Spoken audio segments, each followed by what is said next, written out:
Hi, I'm Christopher Guzman, founder, CEO, and head trader at Kickstart Trading. We help retail investors become disciplined traders in as little time as possible for less. And this week, I'm honored to be appearing on the Trading Battle, sponsored by 8cap, where I'll be facing off against founder and CEO of TraderCast, Philip Conchar. In the lead up to the upcoming Trading Battle, the great folks over at 8cap asked me how I'll be preparing. Now, this is a really good question and a really important topic. Because in order to be successful in the trading arena, preparation is key.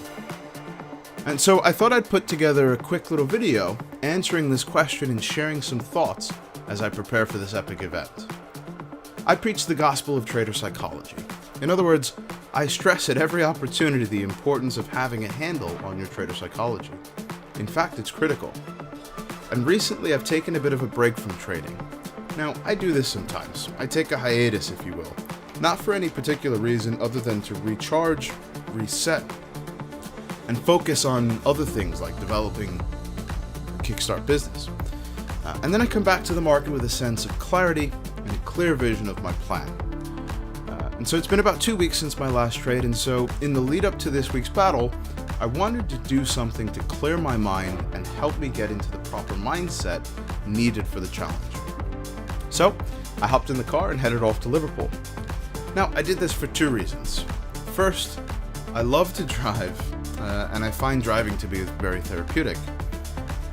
In fact, when I drive, I often think of the markets. Now, I don't know if that's a good thing or a bad thing, but the reason I do is because trading and learning to trade is not unlike driving and learning to drive, right? Think about it. When you're first learning to drive, if you're like most people, you'll start by not knowing very much about how to drive. You'll first learn the basics, right? The rules of the road, how to operate the vehicle, and get it to perform its functions, and what to do in different circumstances. In order to complete this training, though, and become a good driver, you'll need to actually take to the roads and put theory into practice. Then, you'll go on to repeat this each and every time you get behind the wheel.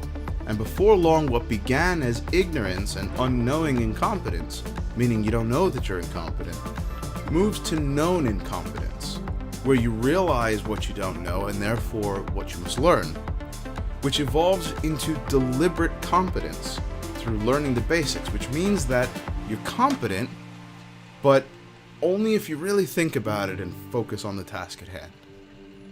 It's only once you put rubber to the road, as it were, that you're able to evolve yet again from deliberate competence to seasoned competence, right? Which is what you want. And that's essentially where your good trading is just happening on autopilot. Okay, in other words, over time, through experience, just as you can drive well without even really thinking about it now, the same is true for trading. Eventually, with enough practice and experience, you'll become a great trader and it'll just seem effortless. Now, the second reason I went to Liverpool is because I wanted to do something to help me meditate. And so I settled on a nice long walk on the docks in Liverpool.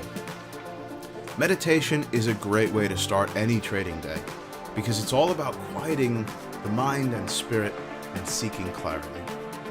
Being there, smelling the sea, feeling the cool air, and being among the people, the history, and really the energy of the city is just what I needed to recharge and reset.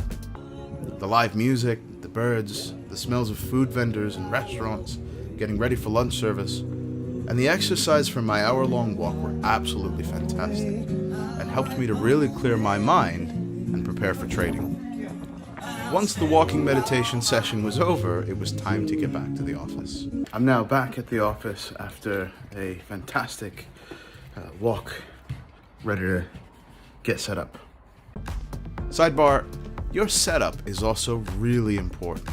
I always say this, you have to trade in a space that makes you feel comfortable, a space that makes you feel good, makes you feel happy, okay? And one that sets you at ease, not stresses you out. This is my space.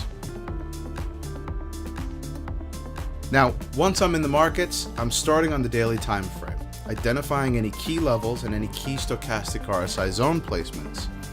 Then I'll work my way down to the 2 hour, identify my overall trend and fibs, And finally, I'll head on down to the 15-minute time frame, where I'll again establish the trend along with the buy zone and sell zones, and then I'll formulate the plan for that pair. And if the pair never actually meets my criteria, I'll just simply not trade it. I'll pass on the trade. It's really difficult to develop that discipline to overcome what's called FOMO, right, or fear of missing out. But it's also really important that you do, okay? Because a lot of the time, trading is about playing the waiting game correctly and knowing when it's time to wait and when it's time to go.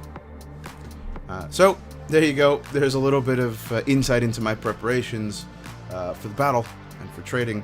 I'm very much looking forward to this battle. And Philip, you'll be a worthy opponent, my friend, I'm sure. I look forward to this contest. May the best trader win.